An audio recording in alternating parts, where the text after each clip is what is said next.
Assalamualaikum. C'est Dr Maguette Absaba. Je suis chirurgien dentiste et actuellement j'exerce à l'hôpital de Yara. D'abord, je remercier les familles organisées parce que nous sommes pratiquement filin judo, filin magué. Donc,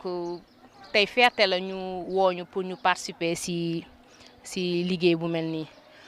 Côté dentaire nak mom toujours day laaj ay jumtukaay ay moyens motax biñ mako waxé man len il faut que ñu def le tout pour déplacer yenn matériel yi pour mettre à la disposition. De ce fait on va disposer des soins de qualité en même temps nit yi dinañ ci gis sen bop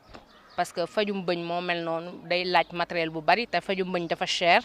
donc buñu amé chance tay ji ni ñëw faj nit ñi té duñ fay dara may len ay garab dindi len ay bëñ traité leen bëñ yi donc lool mom chance la si structure bu melni. Léegi yenn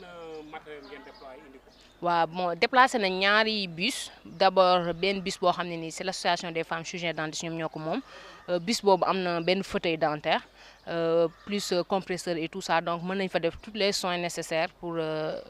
gémmiñ. Bus bu mag bi nak tamit amna tamit mom tamit amna fauteuil dentaire mais aussi amna partie fu ñu mëna défé gynéco. En même temps tamit mën nañ fa defaale et une consultation dentaire. Il y a une partie pharmacie plus une salle d'attente donc bis bi c'est complet en fait soxla wuñu di ab ben kër wala ben local pour liggéey am nañ tous les matériels comme si ñi ngi suñu biir cabinet dentaire yi di liggéey bis bu mag bi moom moo gën a complet que par rapport ak bis bu ndaw bi. Fii bi ñu commencé ak léegi jot nañ jël à peu près lu mat si ay 100 patients liñ fi gën a détecté carie dentaire moo fi gën a bari en même temps hygiène bi tamit dafa des. Parce que nit ñu nekk Dakar war nañ mëna am ben conscience ci naka lañuy brosser seen bëñ yi mais constaté nañ fi que ni brossage ni toppatoo seen bëñ yi hygiène bi des na en même temps tamit surtout ci mag ñi ñu ci bari bëggoon nañ faju mais mënuñu leen faj parce que xaaj bi dañu am diabète ñen ñi dañu am tension donc buñu équilibré wul yenn pathologie yooyu noonu tam ñun tam duñu mën a intervenir mais li si gën a bari moom mooy carie dentaire ak carie dentaire si ñu koy dégg mooy bëñ bu bëtt d'une manière générale fan lañ ko mën a commencer mais procédure bu yàgg la boo xam te ni nii day dem ba bëñ bi damm après voilà bëñ bi dem ba neew yi donc dafa gudd donc li gën mooy nga teel a faju ji li koy waral lekk bi la ak ñàkk brosse bi parce que li koy waral surtout lekk ba pare bàyyi sa gémmiñ ñami des si bu ci fanaanee mooy waral bëñ di bëtt di yàqu en même temps bu fekkee amoo hygiène doo brosse nit ci fii dañuy yeewu rek Sénégal dañuy yeewu rek jël seen brosse dem brosse alors que brosse boobu amul njariñ brosse bi gën a am njariñ mooy soo lekkee ba pare nga añ reer surtout booy bu desee lu dul tëdd parce que boo reeree brosse après mën nañ la may ataaya wala ñu may la jus donc bi gën a am solo mooy bu desee lu dul tëdd nga dem brosse sa gémmiñ boo xëyee ndékki ba pare nga brosse ñaar yooyu ñoo si ëpp solo. Naka la ñuy brosse parce que wax nga léegi ne ñu bari xamuñu nan la ñuy brosse. Waaw ni ñuy brossoo nit ñi xamuñu ko parce que amuñu chance di peut-être di dégg ñu leen di tàggat ci lu mel noonu parce que comme chance bi waa paludisme am wala waa tuberculose ci ñuy tàggat nit ñi ci spot publicitaire dentaire amuñu chance boobu noonu donc nit ñi brossé bëñ yomb na da ngay jënd brosse bu nooy boo xam te parce que nit ñi yaakaar nañ ne brosse bu dëgër mooy brosse bëñ brosse bu nooy moo ci gën a am adaptation ba pare soxlawu ngay def pat bu bari pat bu yam ngay def technique bi moo am solo de toujours dañ naan la da ngay jógee ci signe bi dem ci bëñ bi bu dee ci kaw nga nekk da ngay wàccee su fekkee ci suuf nga nekk da ngay yéegal làmmiñ dañ koy brosse yax bi nekk ci kaw bëñ yi tamit kii bi dañ koy brosse donc mi ngi noonu d'une manière générale quoi technique bi bon c'est du rouge vers le blanc technique horizontale la ñuy utiliser mais brosse technique verticale la maanaam da ngay jógee ci signe bi dem ci bëñ bi et pas dans le sens contraire parce que soo defee le sens contraire da ngay dugal ñam yi ci biir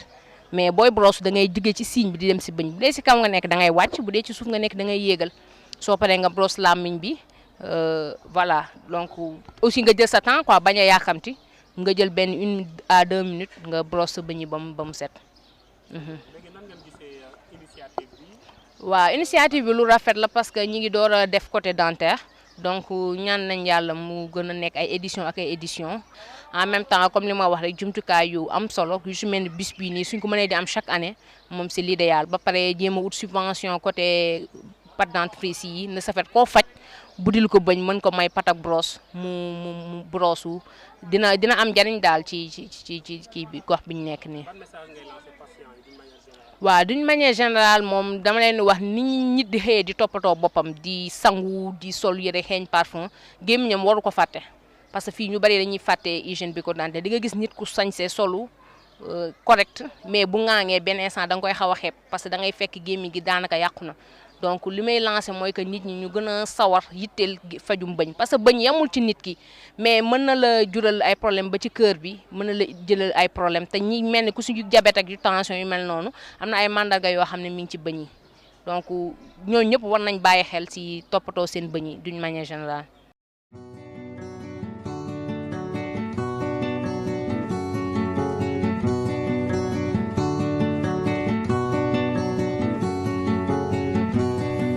Bonjour, comment ça va et comment va la santé?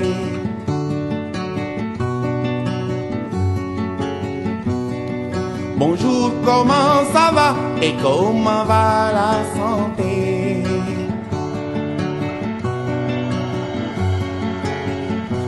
Iwai wergi yaram nelen werle. Iwai wergi yaram tiwai werle. Changay tale payeku. Bonjour, comment ça va et comment va la santé?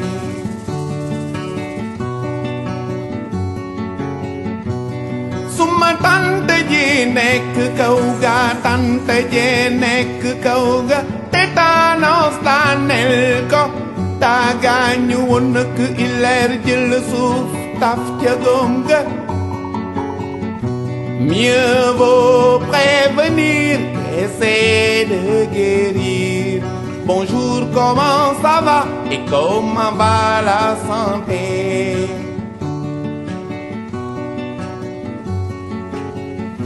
Tengen asen bakan ci jàngoro yi. Dilen asen bakan ci jàngoro yi. Dilen asen njaboot ci jàngoro yi. Dañoo bare feebaru sida, tuberculose, tétanos, bilharziose, parasitos. Dañoo bare.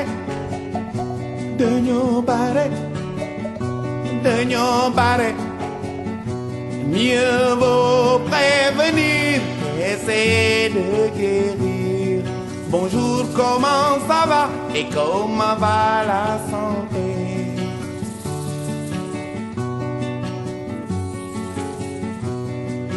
Jigéenu wérul toppatoo war na ca. Jigéenu wérul toppatoo war na ca. Doom ju juddoo toppatoo war na ca. Doom ju juddoo toppatoo war na ca. Dañu leen war a vacciner aar leen ci jàngoro yi. Dañu leen war a vacciner aar leen ci jàngoro yi. Dañu leen war a vacciner aar leen ci jàngoro yi. Dañu leen war a vacciner aar leen ci jàngoro yi. Mieux vaut prévenir qu'essayer de guérir. Bonjour, comment ça va et comment va la santé?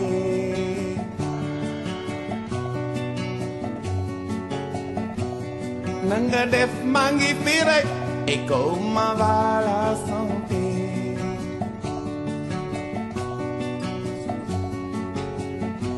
Saaful ma suume et comment va la santé? Bonjour, bonjour, bonjour, bonjour, bonjour, bonjour, bonjour, bonjour, bonjour. waaw asalaamaaleykum mbokk yi man la docteur Lena Diop dama ñëwoon tey ci consultation gratuite waa association femmes de la douane de Guédiawaye donc bi mooy deuxième édition bi donc ñun ophtalmologie la ñu dox feebaru bët ci feebaru bët yi donc yooyu la ñu seet donc fu mu nekk nii ophtalmologie bi ay fànn yu bëri la waaye ku ñëw dañu xool sa gis-gis fu mu toll après ñu seet bët yi biir bët yi ñu seetal la tension bët yi après ci ñu soxla ñi nga xam ne seen vision leerul ñu defal leen essayage lunette waaw léegi nag lu ñu ñaax population bi mooy ñuy gën a di dem di seeti seen bët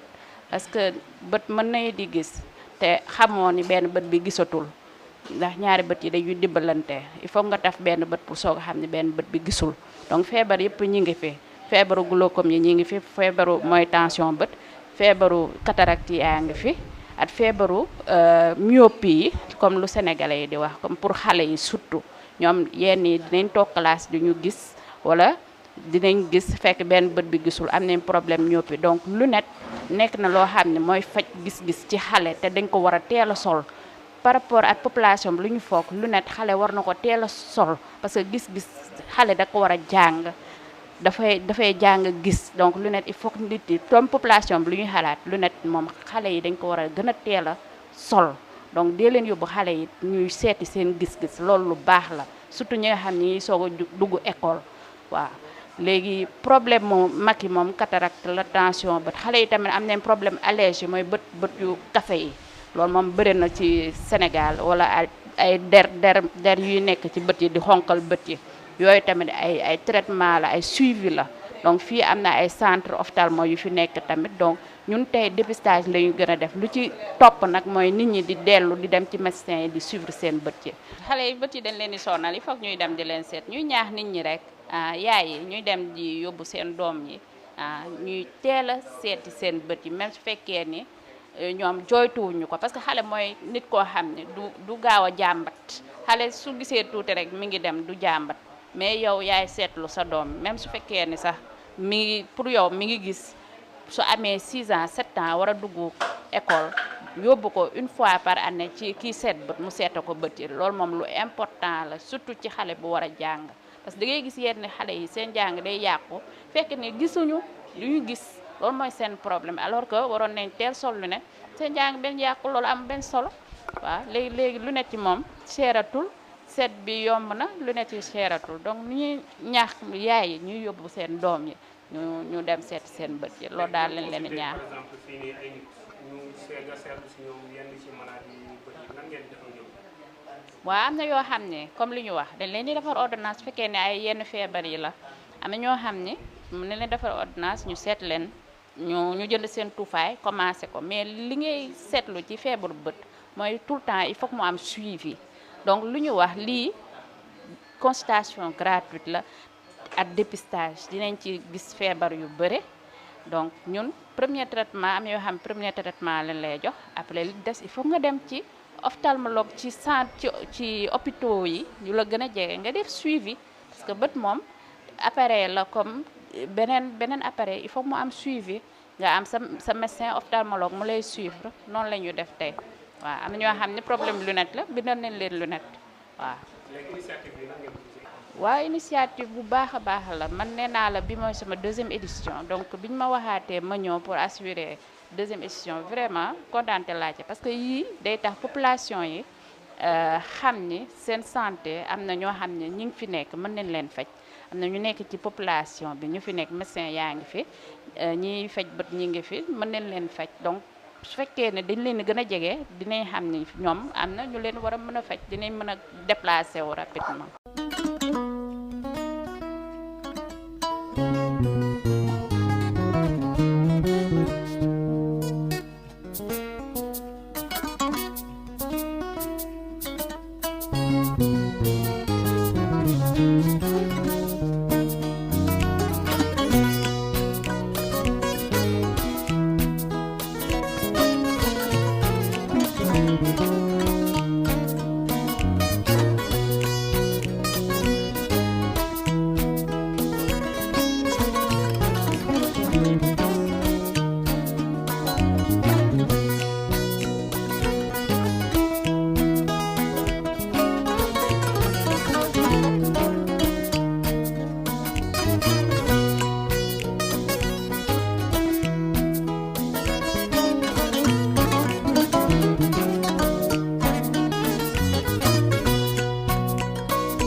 am nga ay doom yaa ngi noppalu wala noppalu yaa ngi noppalu wala noppalu woo soreel nga njur di nga am doom waaye defoo dara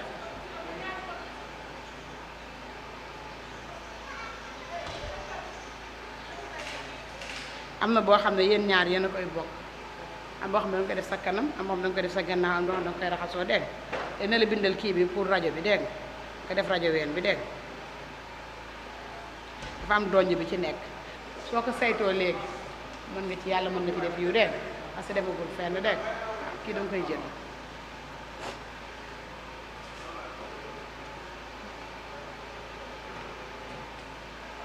waaw man maa ngi tudd madame Sey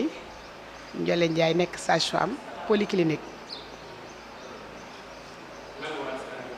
waa LISCA li ñëw def si tey fii moom mooy saytu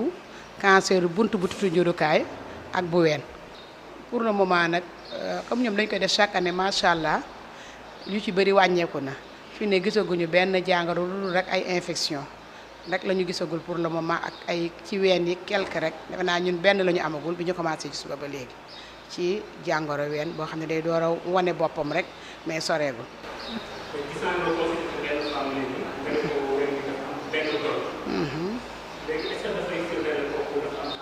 déedéet firndeelu ko de ndaxte il faut que nga def ay analyse yoo xam ne ay rajo yoo xam ne ñoom ñoo koy firnde mais pour le moment dañu gis loo xam ne normalul ñu ne ko day dem ñu defal ko rajo pour ñu xool lu normalul lool lan moo ko jur nan la mais doo mënoo tëb rek parce que cancer bala ñu koy mën a xam ci bët day fekk mu sore lool mais nii mun na bañ a nekk cancer mën na nekk taab mën na nekk kyste mën na nekk leen am na jàngoro yu bari yu nekk ci ween yoo xam ne tamit du nekk cancer.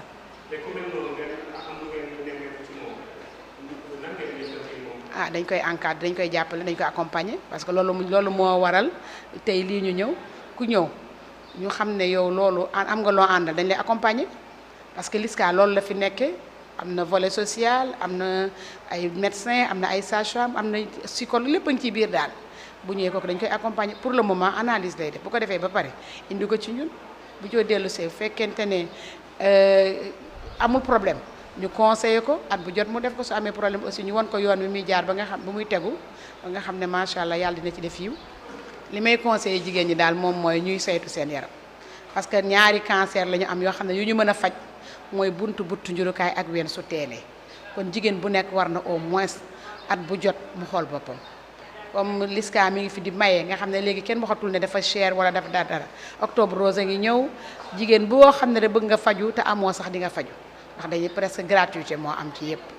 kon nag ñoo ngi ñaax jigéen ñi daal pour ñuy saytu seen njaboot seen doom ñi nga xam tam dañu yore doom yoo xam ne pas am nañu ay fukki at ak juróom-ñett jëm kaw ñu leen di saytul seen ween yi ñoom tam ñu def autopalpation ñu xam maanaam làmb bi bu ñëwee ci hôpital bi dañ leen defal làmb leen ko xoolal macha allah. voilà asalaamaaleykum man la Oumar Diop di chargé communication LISCA Ligue sénégalaise contre le cancer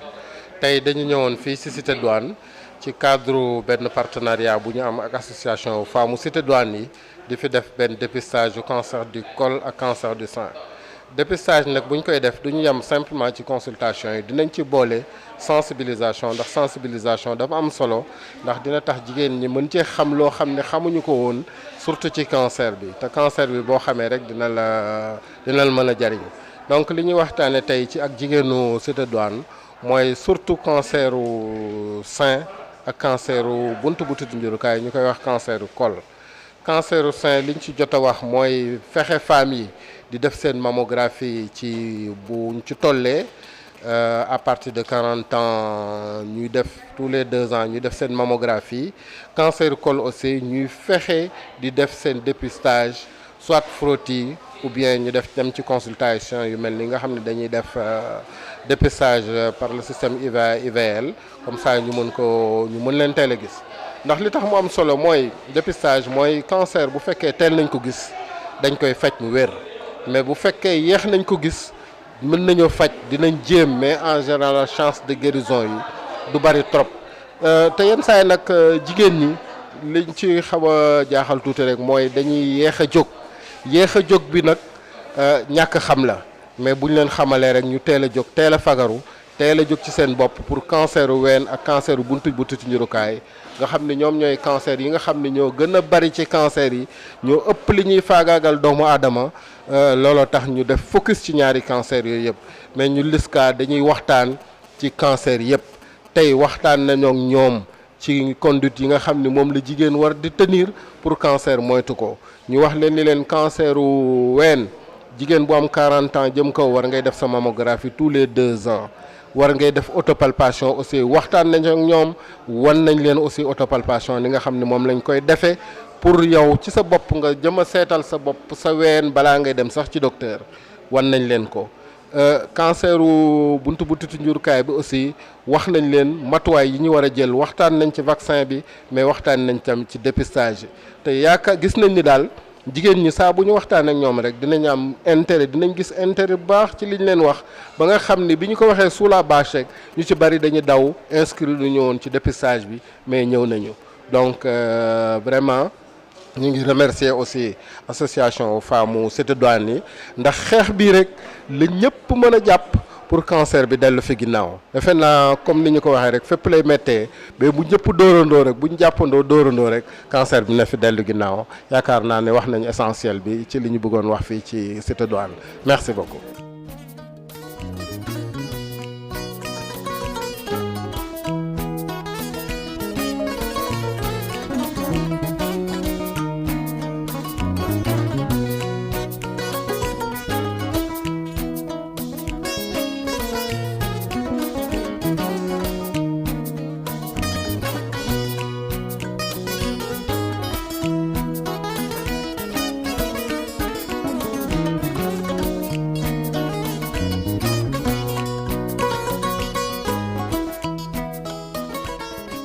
waaw donc comme ni nga ko waxee unité mobile de dépistage bi nga xam ne LISCA moom moo ko am ndax institut Curie sax lañ ko joxoon institut Curie xam ni du fonctionner comme il se doit ñu joxaat ko LISCA pour ñu koy utiliser donc LISCA moo ci def équipement yi ci war yëpp defaraat camion bi pour mu mën a fonctionnel donc ñun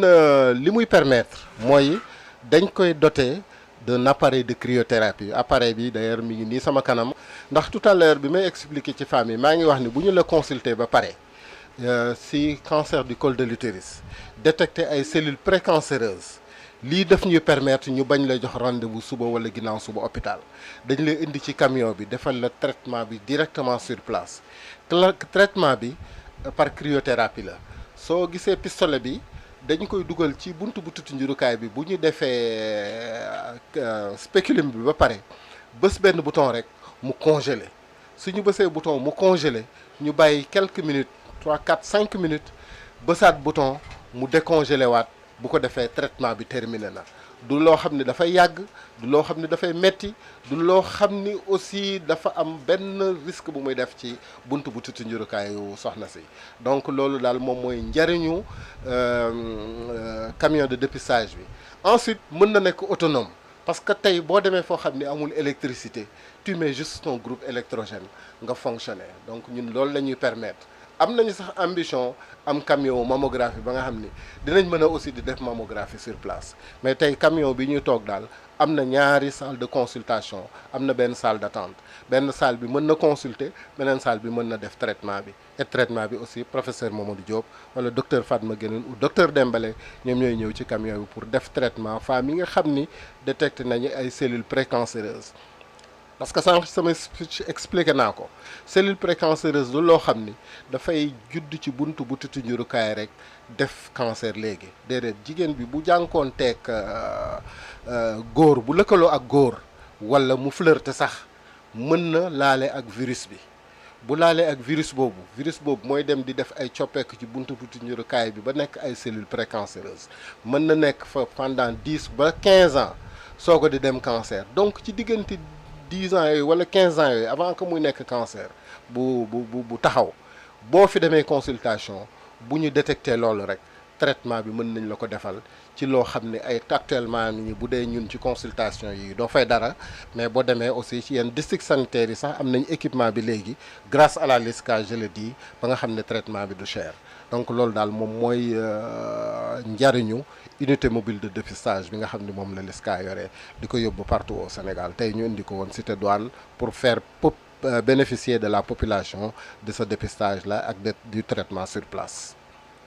En même temps donc suñu indee appareil cryothérapie dinañ indi aussi appareil colposcopie pour permettre aussi ñu pousser diagnostic bi ndax suñu la xoolee comme ni ma ko waxee tout à l'heure ba gis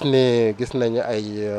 cellules précancéreuses boo ñëwee fii du ñu def traitement bi automatiquement mais dinañ defaat beneen diagnostic pour gën a pousser kii bi ba gis ni lii ay cellules précancéreuses la ñu soog a def traitement bi quoi. Donc appareil de colposcopie bi day permettre agrandir image bi ba nga xam ni image ba nga doon gis da koy agrandir 120 fois pour nga gën a mën a gis la nga xam ni moom nga gisoon ci xool ko à l'œil nu pour am confirmation day confirmer diagnostic bi rek pour nga mën a wóor ni li nga gisoon loolu la nga def traitement bi mu mën a correct.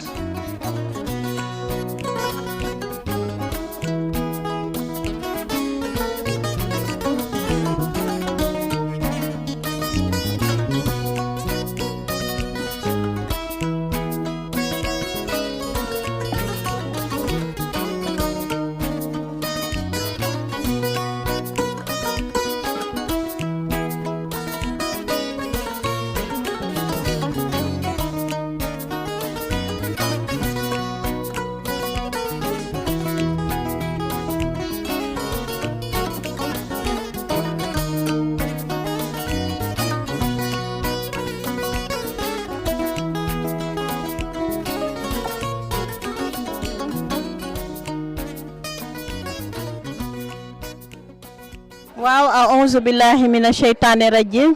bismillahi rahmani rahim maa ngi nuyu mbooloo yi fi teew yëpp di nuyu jigéenu waa Cité Douane yi di nuyu l'amicale des femmes médecins du Sénégal seen association bi di nuyu équipe yi fi teew yëpp wax dëgg yàlla démb ba tey ñu ngi ñuy gindi di ñu toppatoo di ñu defal ay dépistage façon médecine générale lépp daal def nañ ko wax dëgg yàlla ñuy nuyu ñu kontaan ci lool wax dëgg yàlla te fi ñu ko soxlaa sax foofu lañ ko andee ndax fi mu nekk nii feebar yi bari na accident yi bari na wax dëgg yàlla ñun daal mënuñu leen a fay daal kontaan nañ torop ci initiative bi ñuy remercier ñëpp nag surtout la douane sénégalaise surtout ñoom ñi def organisation bi vraiment di leen ci féliciter bu baax a baax te di leen ñaanal lu nu mën ren yal nañ ko mën ay dëwën ci barke Seydina Muhammad alayhi salaatu wasalaam yal na leen yàlla defal tiyaaba ci barke yaa rasulullahi Muhammad sallallahu alayhi wa sallam li daal moom c'est une très bonne initiative vraiment femme yëpp a ngi koy apprécier képp ku toog ci mbooloo mi fii rek loolu mooy sa kàddu wax dëgg yàlla mënuñ leen a fay équipe médecin yëpp ñu ngi leen di remercier vraiment wasalaam.